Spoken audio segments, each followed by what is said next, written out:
दोस्तों A1 tutors के VB.NET training tutorial में आपका स्वागत है। इस ट्यूटर में हम VB.NET इस प्रोग्रामिंग लैंग्वेज के बारे में सीखने वाले हैं।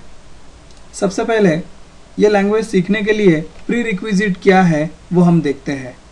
तो ये लैंग्वेज सीखने से पहले आपको अगर C प्रोग्रामिंग आता है तो ये बहुत अच्छा होगा।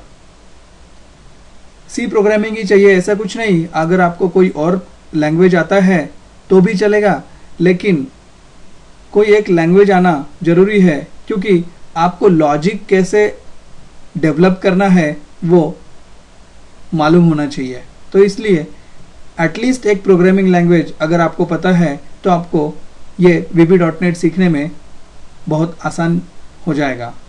वैसे ही आपको डेटाबेस कंसेप्ट्स और SQL अगर आता है तो भी आपके लिए अच्छा होगा। VB.NET की सहायता से हम कोई डेस्कटॉप एप्लीकेशन या फिर वेब एप्लीकेशन अगर हम डेवलप करते हैं तो उसमें डेटाबेस इंटरेक्शन होता है। तो अगर डेटाबेस इंटरेक्शन होता है तो डेटाबेस इंटरेक्शन करने के लिए जो लैंग्वेज है वो है SQL। तो अगर आपको SQL आता है तो आपको VB.NET सीखने में दिक्कत नहीं आएगी। आप डेटाबेस इंटरेक्शन बड़ी आसानी से VB.NET थ्रू कर सकते हो।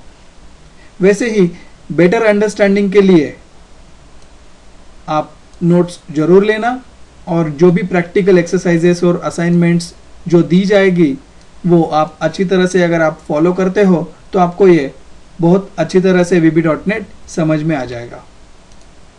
सबसे पहले VB.NET यानी क्या ये हम जान लेते हैं। तो VB.NET एक प्रोग्रामिंग लैंग्वेज है जो माइक्रोसॉफ्ट ने प्रोवाइड किया है और वो सपोर्ट करता है event driven programming, procedural programming और ऑब्जेक्ट ओरिएंटेड प्रोग्रामिंग को। तो इस पर्टिकुलर प्रोग्रामिंग लैंग्वेज में आप इवेंट ड्रिवन प्रोग्रामिंग कर सकते हो। वैसे ही प्रोसीजरल प्रोग्रामिंग ये भी आप इस लैंग्वेज थ्रू कर सकते हो। वैसे ही ऑब्जेक्ट ओरिएंटेड प्रोग्रामिंग भी आप इस पर्टिकुलर लैंग्वेज में कर सकते हो। इवेंट ड्रिवन मतलब क्या वो हम बाद में देखेंगे। प्रोसीजरल लैंग्वेज मतलब जैसे अपना C प्रोग्रामिंग लैंग्वेज है जिसमें अलग अलग फंक्शंस, प्रोसीजर्स, फंक्शंस यानी छोटे छोटे स्मॉल प्रोसीजर्स। तो ऐसे अलग अलग प्रोसीजर्स आप अगर डेवलप करते हो और उन स्मॉल चंक्स को या फिर प्रोसीजर्स को आप एक बड़े प्रोसीजर में जब आप कंबाइन करके आपका जो ऑब्जेक्टिव है उस प्रोग्राम लिखने का वो आप अचीव करते हो तो उसे प्रोसीजरल प्रोग्रामिंग लैंग्वेज कहा जाता है। वैसे ही ऑब्जेक्ट ओरिएंटेड कंसेप्ट्स यूज करके अगर कोई प्रोग्रामिंग लैंग्वेज ऑब्जेक्ट्स, क्लासेस वगैरह ऐसे अलग अलग आपको अगर डिफाइन करने के लिए और उनका यूज करने के लिए अगर कोई लैंग्वेज सपोर्ट करता है तो उसे हम ऑब्जेक्ट ओरिएंटेड प्रोग्रामिंग लैंग्वेज कहेंगे। तो VB.NET object oriented programming language भी सपोर्ट करता है। वैसे देखा जाए तो VB.NET ये एक पार्ट है एक बड़े सॉफ्टवेयर का या फिर बड़े लैंग्वेज का या फिर कंपोनेंट। ये कंपोनेंट है विजुअल स्टूडियो का। तो विजुअल स्टूडियो ये माइक्रोसॉफ्ट ने एक .NET फ्रेमवर्क बेस्ड एक इंटीग्रेटेड डेवलपमेंट एनवायरनमेंट दिया है जिसे हम IDE कहते हैं।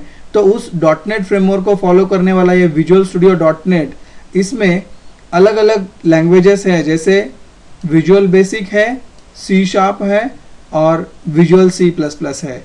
ये तीन अलग अलग लैंग्वेज कंपोनेंट्स को मिला के विजुअल स्टूडियो .NET बनता है।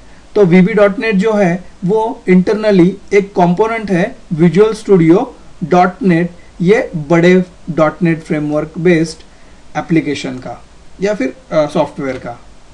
तो इसमें इवेंट ड्रिवन प्रोग्रामिंग यानी क्या सबसे पहले देखते हैं। इसे हम शॉर्ट में कह सकते हैं EDP मतलब इवेंट ड्रिवन प्रोग्रामिंग। तो ये एक प्रोग्रामिंग पैराडाइम है या फिर एक प्रोग्रामिंग मेथड है जिसमें आप जो भी प्रोग्राम का फ्लो है वो इवेंट से बनता है। इवेंट्स हो सकते हैं सेंसर आउटपुट्स, मतलब आपके जो भी आपके कंप्यूटर को अटैच सेंसर्स है उनका आउटपुट यूज करके आप किसी प्रोग्राम में एक छोटा सा पार्ट एग्जीक्यूट करते हो। जैसे ही यूजर एक्शन, इसमें यूजर एक्शंस भी आते हैं जैसे माउस क्लिक, की प्रेसेस। मतलब किसी एक पर्टिकुलर सॉफ्टवेयर में अगर F1 की प्रेस हो जाए या फिर F10 की प्रेस हो जाए, F2 की प्रेस हो जाए, तो उस पर्टिकुलर बटन के लिए कोई एक एक्शन अगर आप डिफाइन करते हो तो ये यूजर एक्शन कहा जाएगा। तो इस यूजर एक्शन पे अगर आपको कुछ कोड एग्जीक्यूट करना है, कुछ कोड रन करना है, तो वो हो गया इवेंट ड्रिवन प्रोग्राम।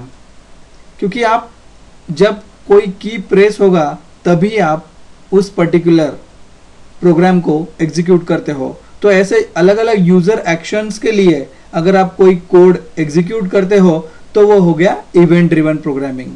वैसे ही अलग अलग प्रोग्राम्स या फिर थ्रेड्स जो चलते रहते हैं कंप्यूटर में, तो उनसे जो मैसेज इस पर्टिकुलर एप्लीकेशन को, इस पर्टिकुलर सॉफ्टवेयर को मिलेंगे, उसके द्वारा अगर कोई आप इवेंट मतलब उस इवेंट पे अगर आप कोई प्रोग्राम लिखते हो तो उसे भी आप इवेंट ड्रिवन प्रोग्रामिंग कह सकते हो।